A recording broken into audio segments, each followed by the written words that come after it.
अस्सलामुअलैकुम दोस्तों, कीअं आहियो? उम्मीद है अवां सब ठीक होंदा। दोस्तों जो कि इन वीडियो में आऊं तव्हांखे ॿुधाइण वारो आहियां ज़हर ज़िंदगी ड्रामे जे 24 एपिसोड के बारे में।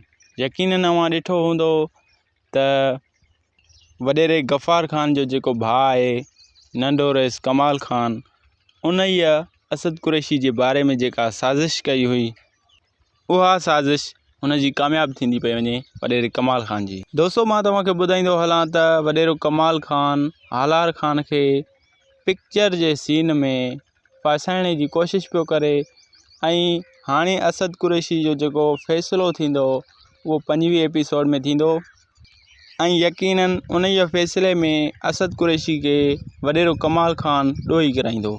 जेका कुछ ॾींहं पहिरियां वॾेरे कमाल ख़ान के पाण के खुद के सज़ा मिली हुई, उहा ही सज़ा कमाल ख़ान हालार ख़ान के ॾियारण की कोशिश पियो करे।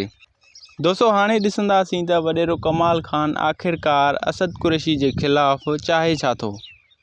ऐं जीअं त गुज़िरियल एपिसोड में तव्हां इहो ज़रूर ॾिठो हूंदो त ओठे हालार ख़ान के तमाम एक ज़बरदस्त कुटको ॾिनो आहे ऐं तमाम घणो हालार ख़ान के उन्हनि ज़ख्मी भी करे विधो आहे।